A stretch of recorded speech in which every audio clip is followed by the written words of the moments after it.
This episode of Sewing Out Loud is brought to you by Makerist.com. Makerist is a platform that inspires people to get making no matter your skill level by providing patterns and ebook tutorials from independent designers from around the world. Tap into a world of knowledge and fun at Makerist.com. Stay tuned for an exclusive discount code for Sewing Out Loud listeners. Welcome to Sewing Out Loud, the official podcast of Zede Sewing Studio. Here are your hosts, Zede and Mallory. Sewing Out Loud. Hello and welcome to the podcast. I'm Mallory Donahue. And I'm Zede Donahue. And today we're going to talk about hobby shaming. Yes. Yeah, I think this has been a long time coming.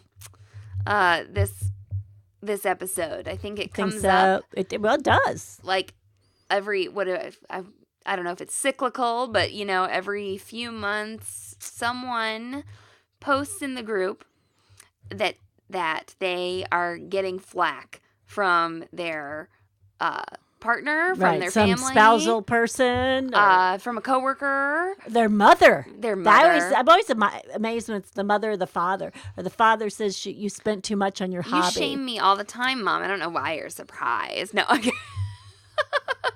No, I'm objectively critical. Oh, okay. Of course. And you're always okay, like, Mallory, I just was putting a sleeve on something, and she looked at me and she goes, "Are you doing that right?" And I said, "Mallory, do you want to teach me to sew?" That's not what happened. That is what happened. And that's not hobby shaming. Okay, so what I said, said was shaming. I said, it was questioning my technique and my procedure. She's sewing pinning a raglan sleeve onto a bodice. I said, "Oh, are you pinning that?" I thought maybe she was pinning like the two sleeve seams like to the same bodice piece, like. And I said, "Wait, are you pinning?" I was pinning two sleeves to the same bodice piece. I thought you were pinning one sleeve to the same bodice piece. Well, it won't fit if you do that. Right. So I was just checking. I asked her if she wanted to teach me how to sew. Right. No, Mom got super defensive. This is another podcast. Being super defensive. when offense is taken when not given. That's right. And so anyway, she was like, "Do you want to teach me how to sew?" And I was like, "Yes." I said, "Do you want to teach me how to sew, Mallory?" Yeah, that is, man, your recollection of this is very different. No. So anyway, I said, no, Mother, I don't. And I went and fed my baby and put him down for a nap. Okay. Mallory's never that nice to me, so I know it didn't go that way. So anyway, I said, "Oh, Mom, just a minute. I just want to check. Your best interests are in my heart, and I just wanted to check real quick to see if you were sewing that right, because I hate for you to waste time, and I love you so much." That's what it was about. Okay, so hobby shaming. A spouse can hobby shame you. A parent. Anyone. A coworker. Your children can. Your children can act like you're taking too much time from them. And whenever a child does that, they're wrong. Just so you know. Yeah. Just so you know. Just about, I'd say. Especially if they're like alive and kicking. You're like, oh, no. I did what I was supposed to do. Your children suck you dry no matter how old they are. I swear. Lauren Durr, who is in the group. Right. She commented on somebody's post about, they were talking about taking care of a child. And I think these people don't have children, but they were taking care of like a nephew. An extra child. Yeah. Borrowed child. Yeah. And well, no, it was, okay, this is all group members here. I guess I hope it's okay to share this story. But Betsy said that they were taking care of her husband's nephew. Okay. She said, "My husband, Matt," who's been mentioned on the podcast before. And Betsy, they don't have their own children. They don't have children. Right. Yeah. That's right. But she said he's run over 20 100-mile races and done this and this and this. The husband. Yes. Yeah. But taking care of this nephew is a whole other challenge. You know why? And go ahead. Lauren says, "They're like rechargeable batteries, and you are the charger." It is. It's like, that's so perfect. Well, and Fred, I used to tell people. Not Fred, Lauren. No, but I want Fred to hear this. I want to make sure Fred hears this. I used to, when I would tell people how much I enjoyed breastfeeding, and I did. It was easy for me. I loved everything about breastfeeding. I loved, right? The convenience. Some people think it's a hassle. I consider it a convenience. So it was just sort of my forte, and I loved it, right?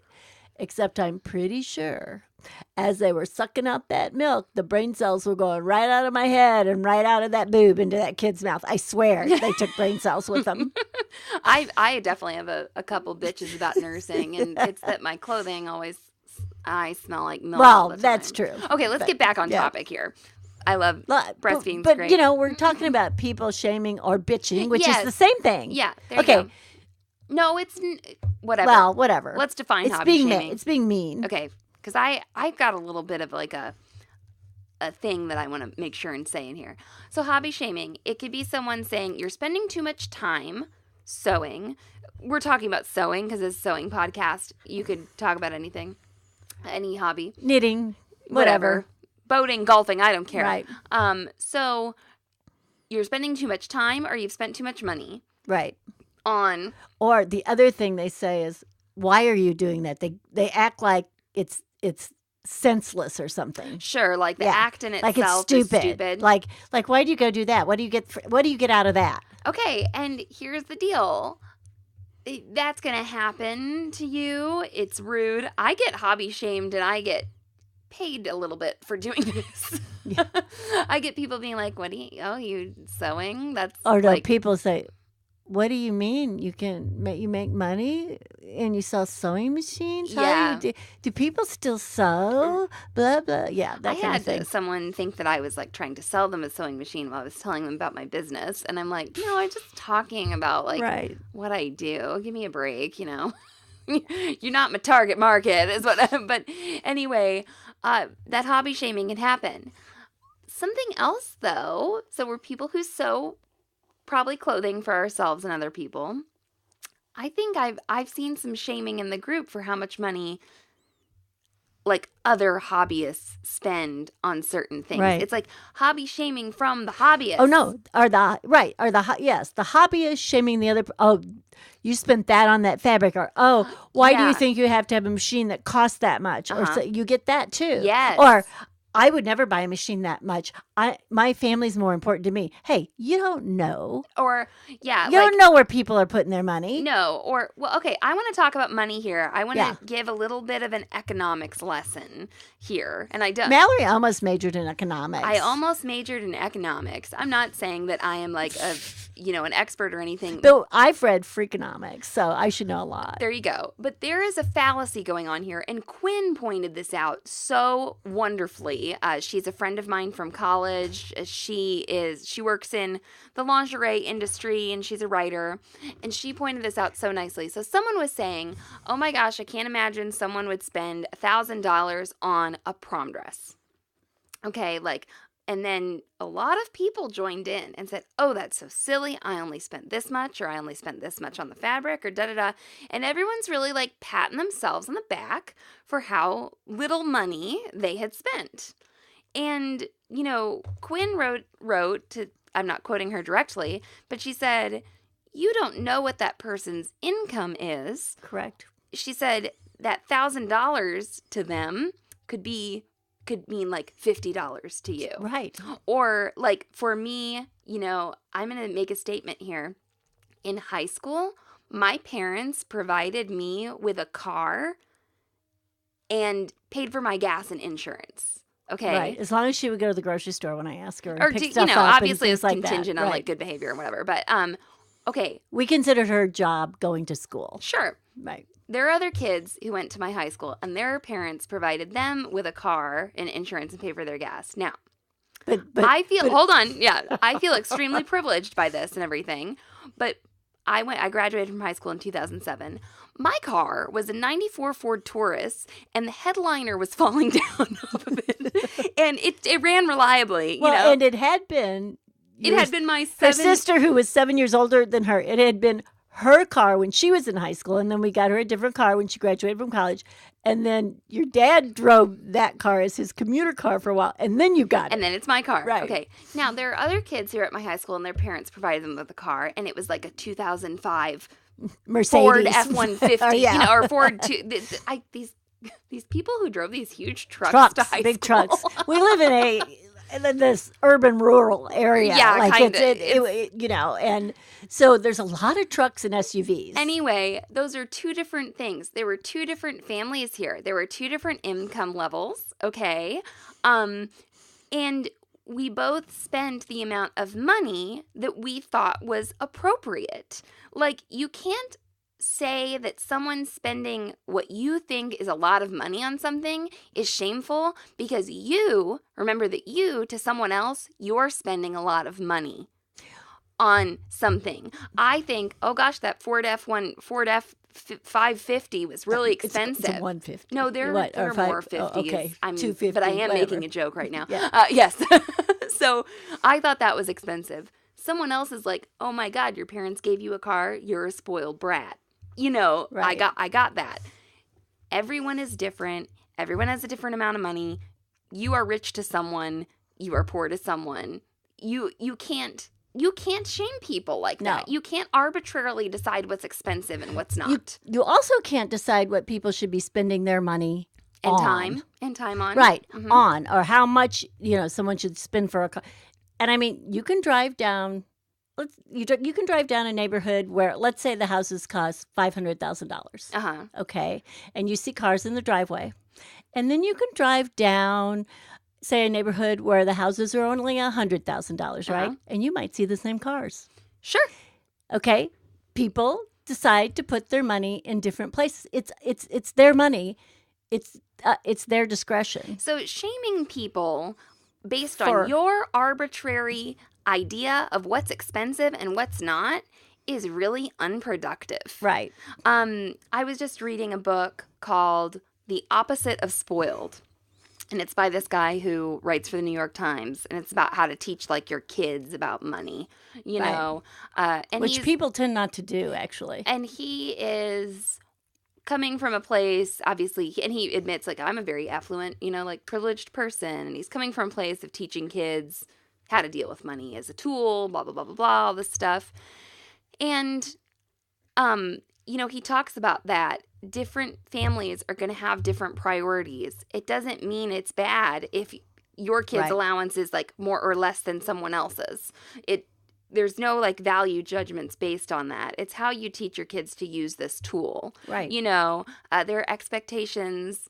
This is getting a little far away, but there are expectations within different, like, social strata and blah, blah, blah, blah. Right. And I couldn't circles. I couldn't take the bus to school based on some transfer and district issues. She was a transfer student to a different And I can't walk to school because it's like 15 miles away, blah, blah, blah. Actually, I think it was only like 7, but go ahead. Is that right? Yeah. No, I think it's more than that. We'll look it up. So, okay. But anyway. So when you say to somebody, that's really stupid that you spent $10,000 on a sewing machine. Right. If that's what they wanted, that's what they wanted. And it's their money. And if you say to someone, I think it's stupid that you spent $150 on a sewing machine, you're not creating a very welcoming environment for people. Now, I know that we have said that we love the baby lock sergers. And I've said this before, I think they are sort of objectively expensive for a serger. If you look at prices of sergers. They're on the high end. Yeah. But there are also sergers that cost as much as them that true. I don't think it function as well. There you go. Okay. So, again, you have to look into these things. You decide. I had a bunch of really expensive dental work done at one time, right? I had to have some teeth capped. And anyway, the reason doesn't even matter. This is just an example, okay? But I could have bought a car. Yeah. A new car. A really nice car. Right. With what I had to have done. And, the dentist gave me 3 different plans. Uh-huh. There was plan 1, plan 2, and plan 3 being the most expensive. And I came home to my husband and I said, I've really thought about it, and I want the Mercedes. In the face. Yes. I said, I've decided I deserve teeth, and I'm more than willing to drive a used car. Yeah, there you go. That was my choice. And I know people who have said, how much? Yeah. And I thought, well, first of all, it didn't all happen like one day. Right. This was a process of almost a year and a half. So I did get to pay for it in increments. But I wanted teeth. Mm-hmm. I wanted like a functional mouth, which because of a medical condition I have, my teeth were just breaking. Right. So, what's wrong with that? Well, and there are people who could have been in your situation for whom they could have gotten the Mercedes and the Mercedes on the road. They could have been driving a Mercedes Mercedes with a Mercedes mouth. Yes. Now, I often will call my teeth my mouth jewelry. There you go. Because I could have had a really nice Harry Winston necklace or maybe not a necklace, maybe earrings or Harry Winston. But, that's where I decided to put my money. Uh-huh. And I earned that money. Right. And I decided where I wanted to put it. It's so time as well. I mean, This is all very personal here, but when someone says my partner doesn't like it when I sew, I don't really know what to say there. That's a really heavy thing. Yeah, you don't want to hear what I say because it's very prejudicial. Well, and it's also might not be the right thing. Right. Like, could your partner not like it that you sew because you are truly like neglecting your relationship or something? Right, I mean, you can be addicted to anything. Yes, absolutely. True. Absolutely. But, also, I think we view sewing as something that just adds a lot of value to our lives. Right. But so if your partner really, really, really doesn't like it that you do something that you like, you need to talk to someone about that. Yeah, you need to investigate it. You really do. You need to find out, is the partner jealous? Where is this coming from? And why would this person be jealous? I want my partner to be a happy partner. Yeah, me too. But I know that my husband runs a lot of races in the spring. Yeah. And I had to adjust. That meant he trained a lot too. Right. So I had to decide, okay, this makes him really happy. I don't really get it. And he's gone a lot. He was in gone. That time of year, well, and it busy. was really hard when you were like still in school and everything because Right. then I was left with everything. Right. He would go for a long weekend, and no matter what, I was stuck with whatever Right. that weekend was. And sometimes the planning, it wasn't his fault or my fault. Sure.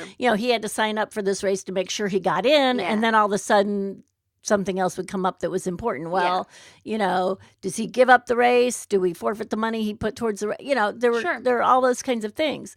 But I certainly didn't want him at home all pissed off either. Well, and like people exist within their relationships and outside of their relationships and stuff. Like Right. I don't think that anyone should like not have a hobby. Right. Right. I don't think there's any situation where like obviously I have small children. It's very difficult for me to do. Well, I was going to say, if you have small children, just face it. You have to give stuff up for a while. Yeah, maybe, you don't get to do everything you want. If you decide to have children, you've decided to have children. Yeah, exactly. Unless you're in a position where you can have nannies and caretakers anytime you want. This is another thing. I was not in that position, and I had no grandmothers. We had no grandparents for our children. We had a group member, and I won't say her name, but Yeah. she recently had a baby, and she said, I'm just getting all this feedback from people of like, sew now, you'll never be able to sew again. Yeah, da-da-da-da. and that's not true. Well, and she was like, geez, like this makes me feel so nice about having a kid, Why do people do that, though? Well, right. Like predict doom. And I thought, and I have no idea what this person's situation is, but I thought, I can see how I could almost do every single thing that I wanted if I had like John Legend, Chrissy Teigen childcare. Right. They got like a night nurse when they had their baby. No, when they say, oh, those people have a nanny. No, they have 3 or 4 They or have a 5 staff. nannies. Yes. Which, once again, I'm not... And they have a chauffeur, and they have this And that. I'm not right. shaming anyone. I'm just saying you have to realize that there are different like levels of everything. Right. Well, and somebody also commented on her post, and I loved this. They said, you can have like a baby that'll sleep and be happy all Some the people time. have babies. I used to stick Hillary in the swing, Uh-huh. and she was happy to watch me sew. Yeah. I had no problems with her. Who's not happy to let me do anything? Me. No. Maybe Jerome. Yeah. Okay. Jerome he's needy. He's not bad baby. He's just kind of more needy for some reason. Yes, exactly. And much needier than Zelda. So anyway, you can't predict these things. You can't judge these things. If sewing is like truly interfering with your relationship somehow, like I guess you need to deal with that. But I really do think that there should be a way that you can find a space for your hobbies within your life. And Shannon. Well, nobody should be giving up everything for someone. Shannon Flaherty, she is Rare Device on Instagram, and she curates the So Queer feed. And she wrote this beautiful blog post about design, like modifying and making a shirt for her partner. And it was about like sewing and relationships. And she said, me and my partner are working on this relationship that supports like our relationship together and our individual interests and, stuff. And I was like, whoa, how intentional of a statement. Like, do we all get into relationships and have we talked to our partners about like what we really want about it? What we need, right. Or are we like being like, this is what I think a relationship should be based on like what society told me or whatever. Right. So, I mean, or what my mother and father had or whatever relationship I grew up in and, was my mom, I didn't have very good model relationships. Yeah, me neither. So, no. yeah. So, it just... Yeah. And I didn't even know where to look for one. Well, and things change. Think about... And situations change and the world changes. Were there sewing podcasters when you were younger? I had...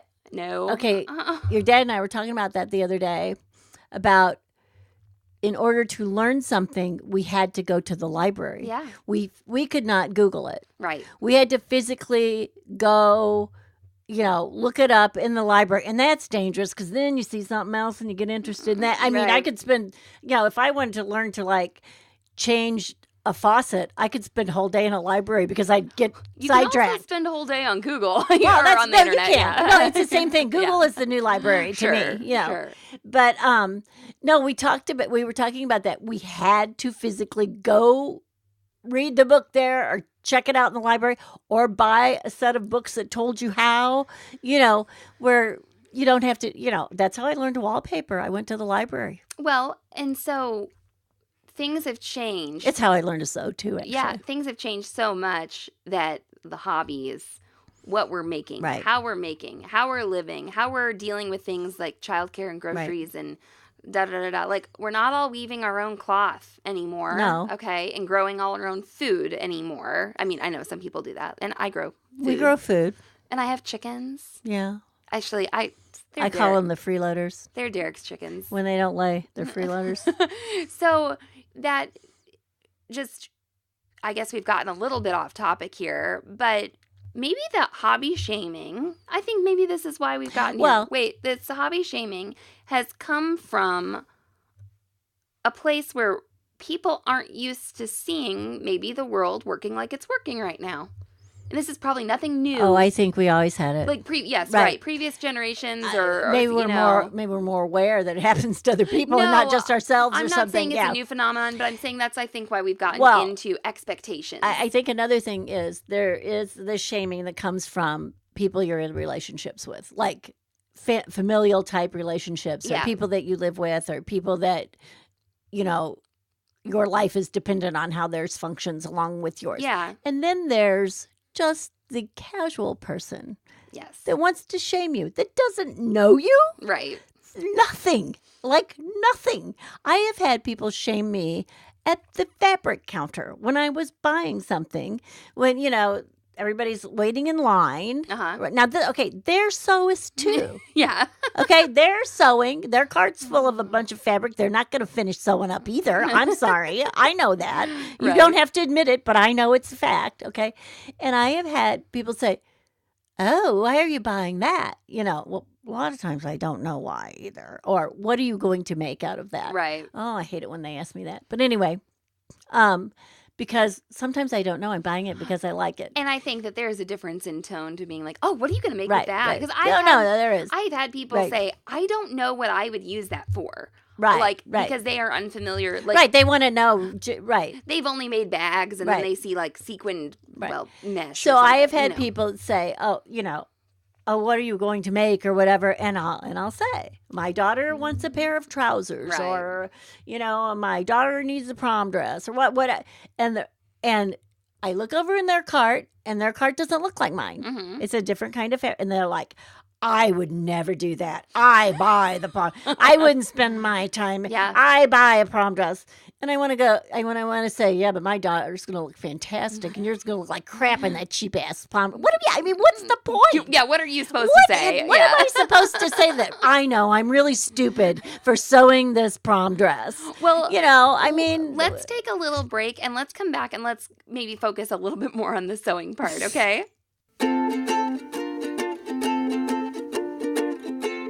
So Mal, tell everyone more about Makerist.com. Yes, Makerist is a platform where hobbyists like you and me can find sewing, knitting, embroidery, and cutting file patterns by independent designers from around the world. Designers pay just a 15% commission on each sale with no listing fees. Great. So did Makerist think of something special for our listeners? Yes, Makerist is having a $2 pattern sale next week, March 12th through the 18th. So you'll be able to shop over 2,000 stylish, functional, and whimsical patterns for just $2 each, and they're instantly downloadable after purchase. At Makerist.com, you'll find patterns like the Llama Hobby Horse, the Ultimate Carryall, and the Jolene Hoodie pattern and ebook. And I personally can't wait to buy the Vicky Backpack by Sue Kim. I think it's absolutely perfect for carrying a computer, diapers, and anything else I need all around town. And now through August 2018, our listeners will receive 50% off Makerist video courses. Go to Makerist.com and use the code VID50SOL. You got it. 50% off courses like the perfect tailored blazer and become a sewing expert with code VID50SOL. That's Makerist.com, code VID50SOL. Hot dog. Sewing out loud. And we're back. I've told this story before. I'll just recap it right quick. Okay. About the ginger jeans and how I made my ginger jeans. Oh, yeah. I showed them It's a at good story. Club, Stitcher Social, whatever. Oh, God, I had a dream that I was scheduling Stitcher Social. We don't have a store anymore. We don't have to do that. Yeah. And I was like, anyway, moving on. So I showed them and people are like, oh my God, you made your jeans. Like, and people are freaking out. How long did it take you? Big thing. I bet 4 people said, me. how long did it take? Oh, yeah. How did you get them to fit? How long did that take? And people, I want to say, it's not like I don't welcome questions, but some of the tone here was not delightfully curious. Well, and it was, I think there were a few people that said, I can buy a pair of pants. There was the tone, okay? And I hate to bring this up, but pretty much the people that said that were quilters. Yeah. And I wanted to look at them and say, well, I can buy a bedspread. Sure. I mean, I didn't really want to say it, but I wanted to point it out to them. And you can buy anything these days. Like, obviously, the quilt those people are making is not available in the store. Right. Right? And neither are those jeans. And neither are the jeans. And so we don't want to get into part of this story includes another thing about quilting. Right. We're not creating like a quilting versus garment sewer but here. But the quilting explanation came up in it. Yeah, it was perfect. So I showed the jeans and then I think there were 2 or 3 women who were making this really complicated quilt. Right.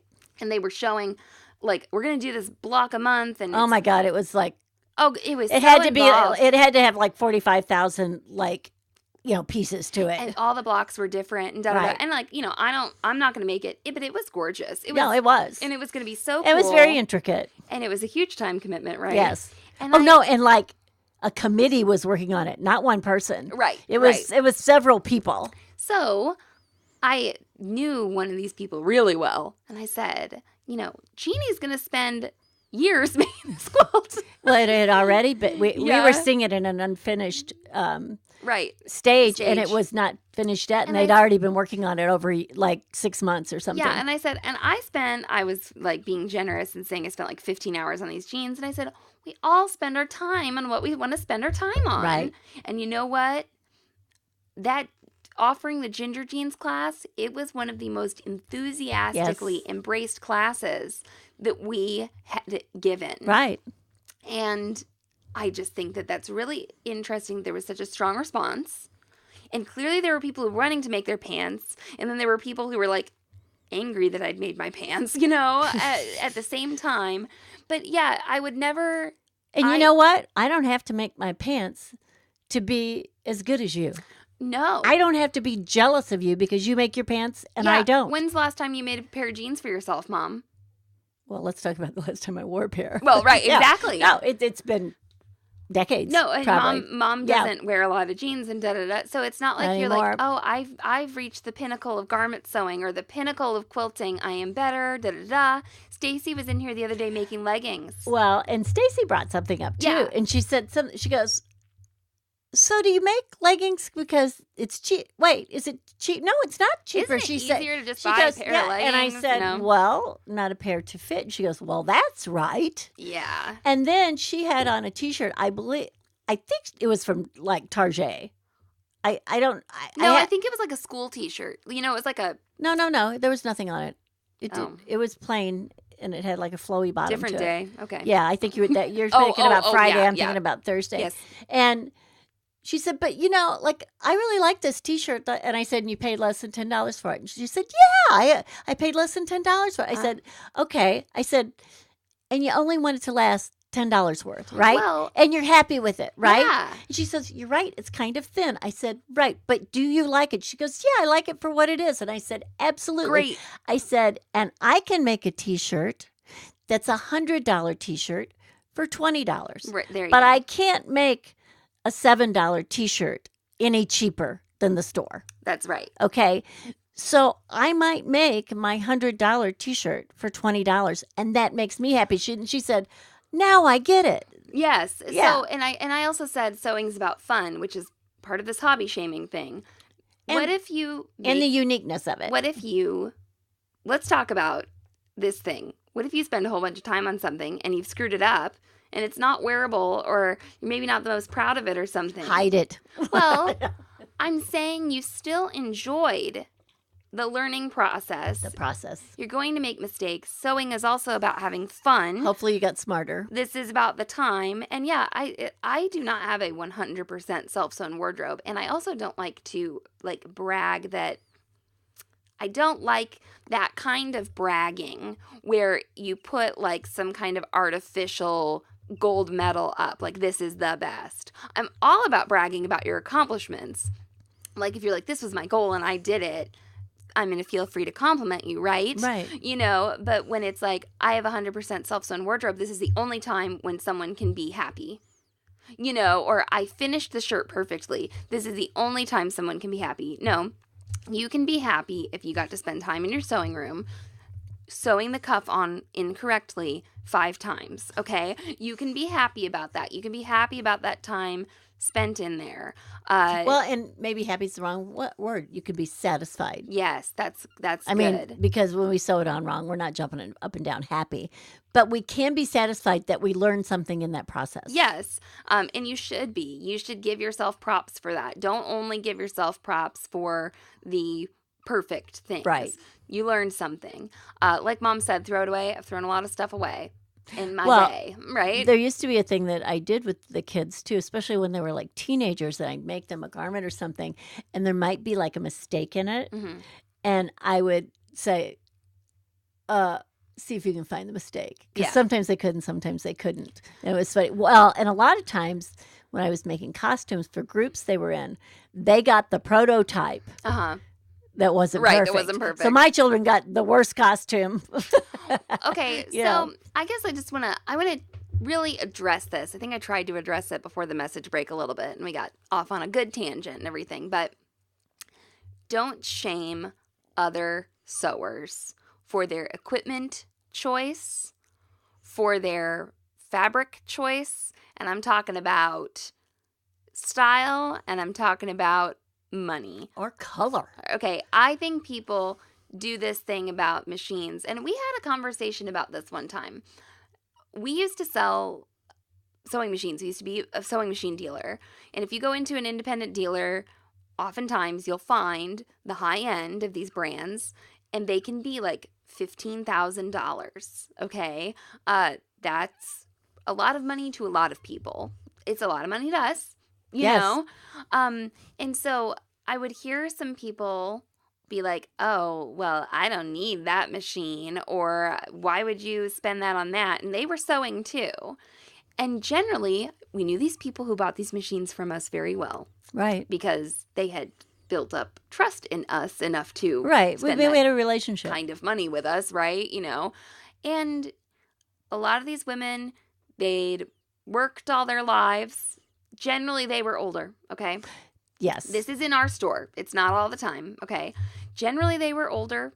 They'd worked all their lives. When she says older, they've worked for 20 or 30 years. Right. They'd raised children or whatever. Well, anyway, that's work. Yes. Yes, exactly. They had, they had worked hard. And now they had probably sacrificed if they'd had a family or if they'd had a job that they didn't get everything they wanted, all the time during those years. Or maybe they had. Who cares? Who knows? Okay. Right. But they had obviously, this money to spend on this, and this is what they chose to spend it on. Right. Okay. And we had somebody be like, well, I don't feel sorry for those people because they get an expensive sewing machine. I'm like, it's not about feeling sorry for someone.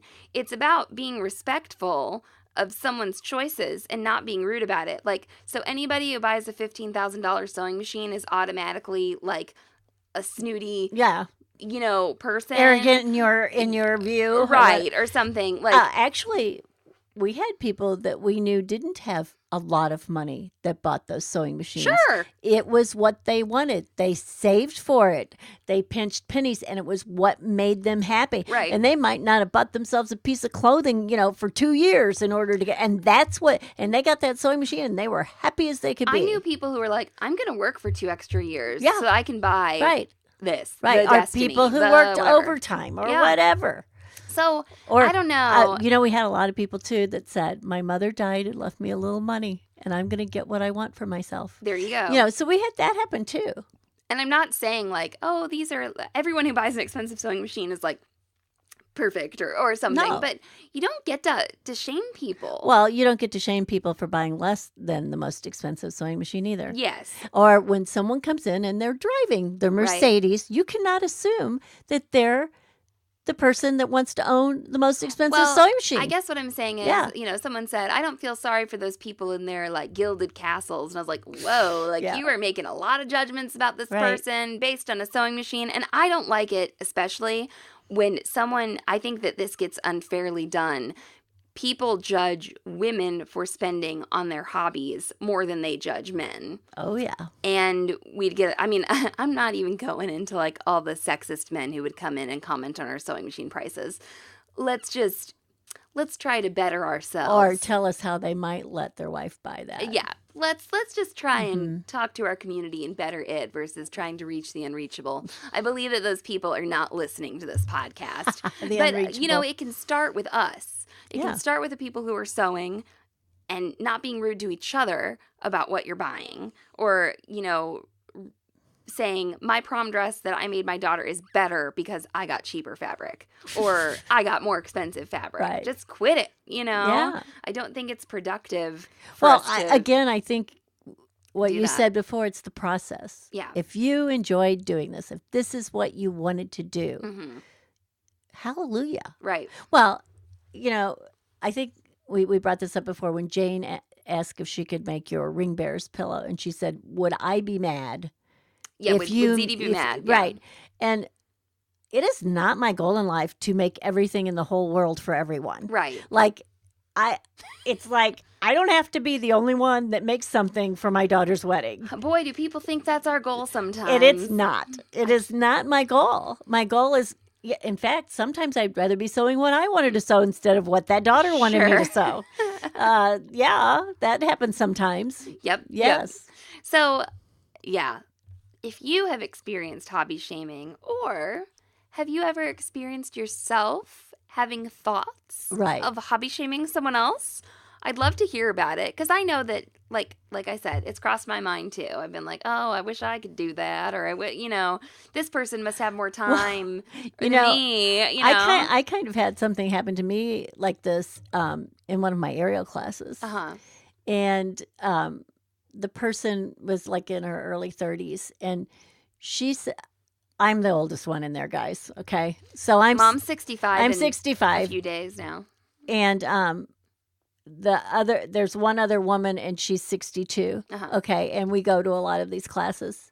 And the young woman said, boy, I wish I could find time to come to all these classes like you do, but I have to work. Yeah.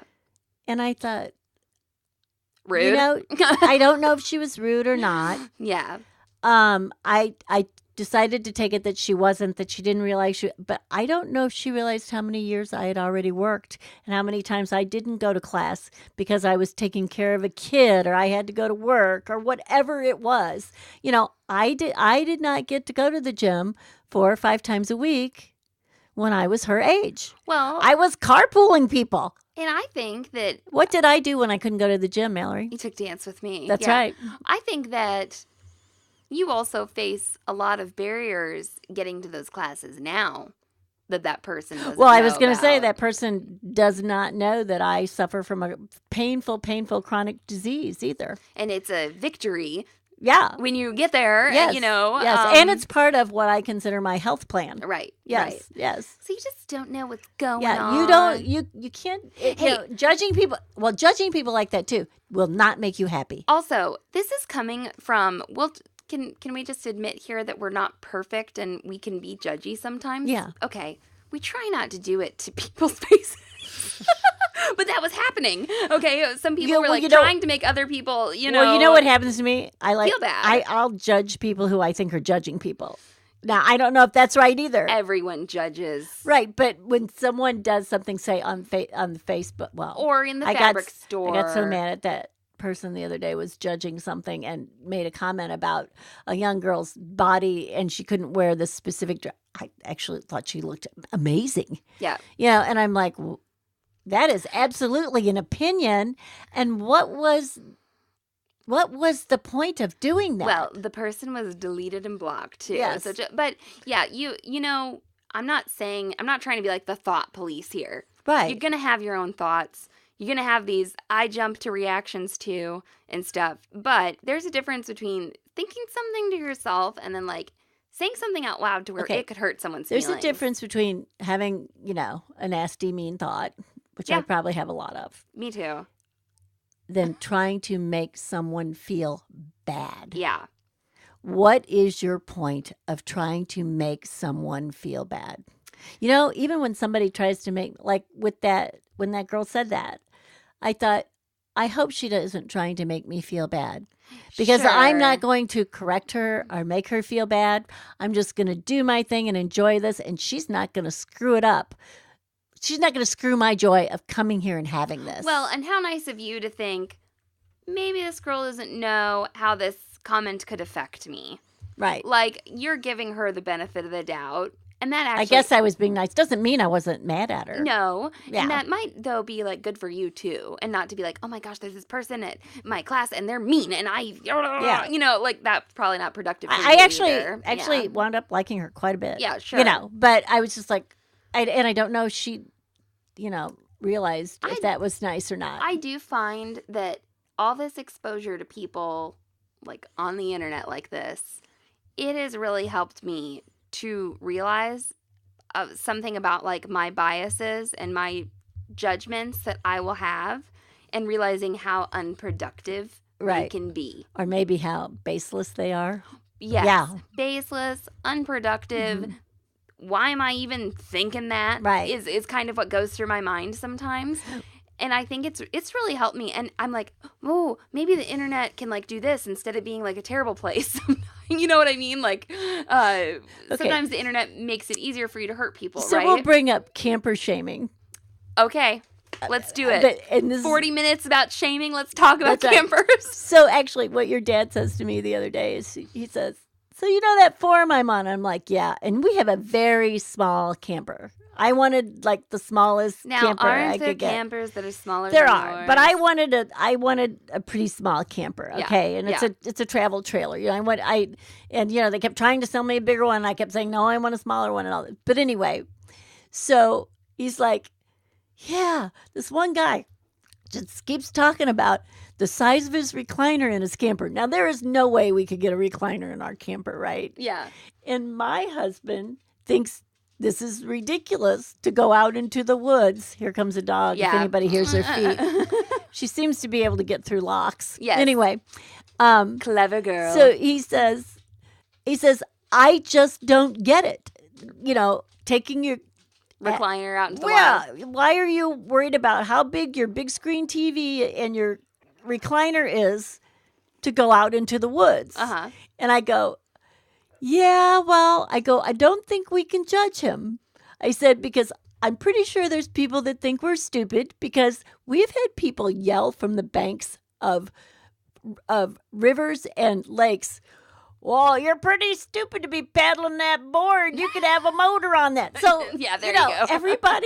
everybody has their own paradise. Yep. You know, and he goes, you're right. He goes, I don't get it, and he doesn't get me. And I go, that's right. Well, but, in closing, I think there's a difference between like going, talking to your partner, like your wife, about Jasmine. That's the dog. Shaking her head. There's a difference between going and like complaining to your partner or something right. in private, or versus him getting on the internet and saying to that guy, "What are you some kind of idiot that you want to sit in your watch your?" The guy wanted to watch like big screen sports in the woods in his camper in his recliner, and my husband just couldn't. He didn't get it. No, it just didn't mean anything to him. Sure. Yeah. And like you said. Yeah. To each their own. Right. And I don't want that guy judging me when he sees how many paddle boards I've got or how many paddles I buy. Right. I don't want it, I'm not even worried about what he thinks about me. I'm just glad I have my paddles. There you go. So anyway, I'd really love to have a productive conversation about this, because I think that what happens in the group is someone talks about a hobby shamer. Oh, maybe this is something we should cover. When someone says, my partner doesn't like it when I sew, it's not productive to be like, well, dump his ass. You know? I think the other thing is what if they have like yes, but no, I think the other thing is, no. And I mean, you can. That person saying that, and that it doesn't mean that guy is a jerk. No, it doesn't. He could be, but he doesn't have to be. Yes. But the other thing I think you have to do is you have to own your hobby. Yeah. Okay? So if my husband says, well, I think it's dumb you make your own leggings, right? I have to go, wait a minute. I like making my own leggings. My own leggings fit. I know this is the best legging I can get for myself. You've got all these reasons. And because he doesn't understand it. Who cares? Who cares? And I do want to point out, I mean, you have to hold your own and own your own hobby. I do think throughout this episode that we've tried to use like gender neutral terms, and when Zede and I talk about like husbands, it's because we both happen to have one, so that's what we're talking about. But yeah, partners, it's when somebody says partner, I still don't know if they mean a domestic partner or a business partner. Oh yeah.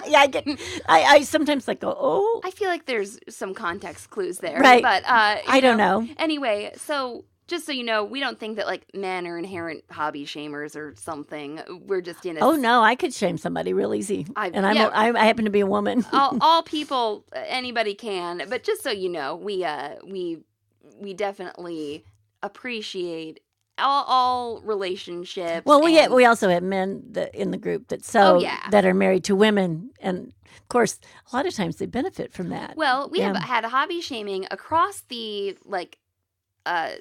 what do I want to say? Gender and sexuality spectrum. Right. All over. And across the different types of sewing. Yep. Are people saying, why do you need that machine? No, I just wanted to say. But all those things. We know it's not just husbands who hobby shame. In case it would sound like that, since we have that talked about to be our relationships. Yeah, and like we also brought up that you can be shamed right in the fabric store. That's right. By someone who don't even know you. That's right. All right. Well, you can find us on Instagram. We are at Zede Sewing Studio, and I'm at The Self-Sewn Wardrobe. And then you can see Mom's aerial antics at Zede Donahue. And yeah, Mom, take it away. Okay, so Jazz the dog and I both say so long and so happy. Thanks for listening to Sewing Out Loud. For even more expert sewing advice, visit sewhere.com.